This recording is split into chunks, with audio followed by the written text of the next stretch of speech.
নমস্কাৰ এই মুহূৰ্তত আহি পৰিছে সন্ধিয়াৰ কেইবাটাও গুৰুত্বপূৰ্ণ খবৰ। আজি হৈছে 13 এপ্ৰিল। লাখ লাখ মহিলা একাউণ্টত চৰকাৰে প্ৰদান কৰিব 20,000 টকা। যদি আপোনাৰ পোষ্ট অফিচৰ একাউণ্ট আছে তেনে ক্ষেত্ৰত আপোনাৰ বাবে এটা ভাল খবৰ। যিসকল মহিলাই এতিয়ালৈকে গোটৰ 10,000 টকা পোৱা নাই সেইসকলৰ একাউণ্টত চৰকাৰে প্ৰদান কৰিব 10,000 টকা। কোন জিলাত কিমান 10,000 টকা চৰকাৰে প্ৰদান কৰিব, কিমান তাৰিখত সম্পৰ্কে ঘোষণা কৰিছে মুখ্যমন্ত্ৰী ডক্টৰ হিমন্ত বিশ্ব শৰ্মাই। কেৱল এয়াই নহয়, লাখ লাখ ৰেচন কাৰ্ডৰ হিতাধিকাৰীৰ বাবে এটা ভাল খবৰ। ৰেচন কাৰ্ড থাকিলে জনতাই পাব 5টা সুবিধা। যদি আপোনাৰ ৰেচন কাৰ্ড আছে আপুনি কেনেকৈ নতুনকৈ আবেদন কৰিব অৰুণোদয় আঁচনি। লগতে অৰুণোদয় আঁচনিৰ নাম থাকিলে আপুনি পাব 1250 টকাকৈ। চৰকাৰী ঘৰ নতুনকৈ যিসকলে এতিয়ালৈকে জিঅ' টেকিং কৰে অতি শীঘ্ৰে কৰি লওক। মাজত মাত্ৰ এটা দিন বাকী আছে, তাৰপিছতে বন্ধ হৈ পৰিব চৰকাৰী ঘৰ জিঅ' টেকিঙৰ প্ৰক্ৰিয়া। লগতে কেইবাটাও ৰাজনৈতিক খবৰৰ লগতে অৰাজনৈতিক খবৰ যুগুত কৰা হৈছে আজিৰ দিনটোত। আজিৰ আমাৰ প্ৰথম গুৰুত্বপূৰ্ণ খবৰ হৈছে অসমবাসীৰ বাবে এটা ডাঙৰ খবৰ। ডাকঘৰৰ এই আঁচনিৰ পৰা প্ৰতিমাহে উপাৰ্জন কৰক 20,000 টকা। কেনেকৈ কৰিব আপুনি আবেদন?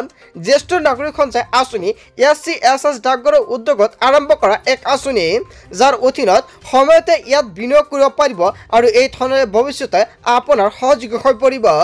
আপুনি কেনেকৈ বিনিয়োগ কৰিব আৰু কিমান দিনৰ পিছত ইয়াৰ সুবিধা লাভ কৰিব জানি থওক সবিশেষ। চৰকাৰে বহুতো সুবিধা প্ৰদান কৰে যদি আপোনাৰ পোষ্ট অফিচৰ একাউণ্ট থাকে। জ্যেষ্ঠ নাগৰিক সঞ্চয় আঁচনিনো কি? এইখন আঁচনি হৈছে চৰকাৰী আঁচনি যিখন ক্ষুদ্ৰ সঞ্চয় আঁচনিৰ অধীনত পৰিচালিত হয়। জ্যেষ্ঠ নাগৰিক সঞ্চয় আঁচনি জ্যেষ্ঠ নাগৰিকৰ দ্বাৰা চলোৱা হয়। এই আঁচনি ইয়াৰ অধীনত অৱসৰ গ্ৰহণ কৰা নাগৰিক বিশেষ সুবিধা প্ৰদান কৰা হয়। যিসকল অৱসৰপ্ৰাপ্ত সেইসকলক বহুতো সুবিধা প্ৰদান কৰি আছে এই আঁচনিৰ জৰিয়তে। ইয়াৰ জৰিয়তে অৱসৰৰ পিছতো নিয়মীয়াকৈ ধন লাভ কৰিব পাৰিব আপুনিও। এই আঁচনিত নিশ্চয়তা প্ৰদান কৰে ভাৰত চৰকাৰে আৰু ইয়াৰ সুবিধাসমূহ হৈছে আৰু এই আঁচনিসমূহৰ যিখন নিশ্চয়তা প্ৰদান কৰে কেন্দ্ৰীয় চৰকাৰৰ তৰফৰ পৰা। ভাৰতত প্ৰমাণিত বেংক আৰু ডাকঘৰৰ জৰিয়তে ধনৰ লেনদেন কৰিব পাৰিব আপুনি। জ্যেষ্ঠ নাগৰিক সঞ্চয় আঁচনিত 2023-24 বিত্তীয় বৰ্ষৰ তৃতীয় ত্ৰৈমাসিক সুতৰ হাৰ 8.2% চৰকাৰে প্ৰদান কৰি আহিছে। আৰু চৰ্ত কি? SCSSৰ সুবিধা লাভ কৰিবলৈ কেইটামান চৰ্ত আৰোপ কৰা হৈছে। ইয়াত প্ৰথম চৰ্ত হ'ল নাগৰিকৰ বয়স 60 বছৰ ওপৰত হ'ব লাগিব। যদি আপোনাৰ 60 বছৰ ওপৰত হৈছে তেনে ক্ষেত্ৰত এই আঁচনিৰ সুবিধা আপুনি ল'ব পাৰিব। ইয়াৰ উপৰিও যিসকল লোকে স্বেচ্ছামূলক অৱসৰ বা BRS লৈছে কৰ্তব্যৰত সেইসকল ব্যক্তিক বহুতো সুবিধা চৰকাৰে প্ৰদান কৰে। যদি আপুনি ভাবিছে আবেদন কৰিব তেনে ক্ষেত্ৰত কৰিব পাৰিব। এতিয়াই যোগাযোগ কৰক আপোনাৰ ওচৰে পাজৰে থকা পোষ্ট অফিচত গৈ, লগে লগে আপুনি লাভ কৰিব আৰু বহুতো সুবিধা। তাৰপিছত অসমবাসী ৰাজুক জনাইছো আমাৰ পৰৱৰ্তী খুবেই গুৰুত্বপূৰ্ণ খবৰ। লগতে ডাঙৰ খবৰ, ৱাকফ আইন বলবৎ হোৱাৰ পিছতে চৰকাৰৰ প্ৰথমটো উচ্ছেদ। পুৱাৰে পৰা মাদ্ৰাছাত চলিল চৰকাৰৰ বুলডোজাৰ। চৰকাৰী ভূমিত মাদ্ৰাছা নিৰ্মাণ কৰাৰ অভিযোগত প্ৰশাসনৰ একশ্যন। অবৈধ অট্টালিকা মাদ্ৰাছা মছজিদৰ বিৰুদ্ধে কৰা হ'ব ব্যৱস্থা গ্ৰহণ। অবৈধ অট্টালিকা মাদ্ৰাছা মছজিদৰ বিৰুদ্ধে অৱশেষত ভয়ংকৰ ৰূপ দিছে বিজেপিয়ে। ৱাকফ আইনৰ বিৰুদ্ধে দেশজুৰি প্ৰতিবাদ চলি থকাৰ মাজতে এই উচ্ছেদ অভিযান আৰম্ভ কৰিছে মধ্যপ্ৰদেশৰ পাটনাত চলিছে এই উচ্ছেদ অভিযান। অবৈধভাৱে মাদ্ৰাছা নিৰ্মাণ কৰাৰ বাবে চৰকাৰে চলাইছে উচ্ছেদ অভিযান। দৰিদ্ৰ জনতাৰ পৰা ধন সংগ্ৰহ কৰাৰ অভিযোগ উত্থাপিত হৈছে। হয় বন্ধুসকল, এটা বিগ আপডেট প্ৰকাশ পাইছে। ইয়াৰ বিষয়ত আপুনি কি ক'ব? যদি আপোনাৰ কিবা মন্তব্য কৰিব লগা থাকে আপোনালোকৰ মন্তব্য নিশ্চয় কমেণ্ট বক্সত জনাই দিব। তাৰপিছত অসমবাসী ৰাজুক জনাইছো আমাৰ পৰৱৰ্তী খুবেই গুৰুত্বপূৰ্ণ খবৰ। লগতে ডাঙৰ খবৰ, ৱাকফ আইনৰ বিৰুদ্ধে এইবাৰ কঁপিছে বৰাক। শিলচৰত অনিয়ন্ত্ৰিত পৰিস্থিতি। শিলচৰৰ চামৰাগুদামত তীব্ৰতৰ হৈ উঠিছে আন্দোলন। কেৱল এয়াই নহয়, প্ৰতিবাদ প্ৰতিহত কৰিবলৈ আৰক্ষীয়ে কৰিবলগীয়া হৈছে লাঠিচাৰ্জ। প্ৰতিবাদকাৰীয়ে আৰক্ষীৰ ওপৰত কৰিছে শিলাবৰ্ষ। কেৱল এয়াই নহয়, প্ৰতিবাদক কেন্দ্ৰ কৰি সৃষ্টি হৈছে উত্তপ্ত পৰিস্থিতি নিয়ন্ত্ৰণৰ বাবে মোতায়েন কৰা হৈছে অৰ্ধসামৰিক বাহিনী। আৰক্ষী অধীক্ষক উপস্থিত হৈও শান্ত কৰিব পৰা নাই পৰিস্থিতি। হয় বন্ধুসকল, এটা বিগ আপডেট মুকলি আহিছে। লগতে ৱাকফ আইনৰ বিৰুদ্ধে এইবাৰ কঁপিছে বৰাক। ইয়াৰ বিষয়ত জনতাই কি ক'ব? যদি জনতাৰ কিবা মন্তব্য কৰিব লগা থাকে আপোনালোকৰ মন্তব্য নিশ্চয় কমেণ্ট বক্সত জনাই দিব। তাৰপিছত অসমবাসী ৰাজুক জনাইছো আমাৰ পৰৱৰ্তী খুবেই গুৰুত্বপূৰ্ণ খবৰ। লগতে ডাঙৰ খবৰ, গাঁৱে গাঁৱে অৰুণোদয় আঁচনিত চৰক দুৰ্নীতি। আপোনাৰ নাম কৰ্তন কৰি অযোগ্য হিতাধিকাৰীৰ নাম অন্তৰ্ভুক্ত হৈছে নেকি? মুখ্যমন্ত্ৰীক ডাইৰেক্ট আপুনি দিয়ক অভিযোগ। আপোনাৰ এটা অভিযোগৰ ভিত্তিত গ্ৰহণ কৰিব ব্যৱস্থা। চৰকাৰী ঘৰ অৰুণোদয় আঁচনি লগতে যদি আত্মসহায়ক তালিকাক লৈ কোনো ধৰণৰ বিসংগতি দেখা পাইছে লগে লগে দিয়ক আপুনি অভিযোগ। আপোনাৰ যিকোনো সমস্যা দুৰ্নীতিৰ গোচৰ দিবলৈ আহি গ'ল কেইবাটাও হেণ্ডেল।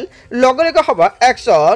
চৰকাৰী কাৰ্যালয়ত কোনো কাম হোৱা নাই যদি দিব পাৰিব অভিযোগ চৰকাৰে সামাজিক মাধ্যমৰ বাবে প্ৰকাশ কৰিলে কেইবাটাও handle contact chief minister Assam মুকলি কৰা হ'ল জনতাৰ বাবে ফেচবুক আৰু ইনষ্টাগ্ৰামৰ জৰিয়তে পোনপটীয়াকৈ এই কথা জনাব পাৰিব মুখ্যমন্ত্ৰীক ইমেইলৰ জৰিয়তে সকলো কথা জনাব পাৰিব মুখ্যমন্ত্ৰী ডক্টৰ হিমন্ত বিশ্ব শৰ্মাক হয় বন্ধু বান্ধৱীসকল যিকোনো সমস্যা হ'লে লগে লগে অসমৰ মুখ্যমন্ত্ৰী ডক্টৰ হিমন্ত বিশ্ব শৰ্মাক আপুনি জনাই দিয়ক তাৰপিছত অসমবাসী ৰাইজক জনাইছোঁ আমাৰ পৰৱৰ্তী খুবেই গুৰুত্বপূৰ্ণ খবৰ লগতে ডাঙৰ খবৰ মাজত মাত্ৰ কেইটাদিনমান বাকী আছে ৰেচন কাৰ্ডৰ লাখ লাখ হিতাধিকাৰীৰ বাবে নতুনকৈ আহি গ'ল ডাঙৰ নিৰ্দেশনা অতি শীঘ্ৰে কৰি লওক এই দুটা গুৰুত্বপূৰ্ণ কাম অন্যথা আপুনি ৰেচন কাৰ্ড নাপাব লগতে ৰেচনৰ লগতে আপুনি নাপাব বহুত অসুবিধা ৰেচন কাৰ্ডত আপোনাৰ কোনো পৰিয়ালৰ কোনো সদস্যৰ নাম অন্তৰ্ভুক্ত হোৱা নাই নেকি কিদৰে অন্তৰ্ভুক্ত কৰিব নতুন ৰেচন কাৰ্ডত আপোনাৰ সদস্যৰ নাম ইয়াক লৈ চৰকাৰে কেইবাটাও গুৰুত্বপূৰ্ণ সিদ্ধান্ত গ্ৰহণ কৰিছে আপোনাৰ পৰিয়ালৰ কোনো সদস্যৰ নাম অন্তৰ্ভুক্ত হোৱা নাই নেকি পৰিয়ালৰ প্ৰতিগৰাকী সদস্যই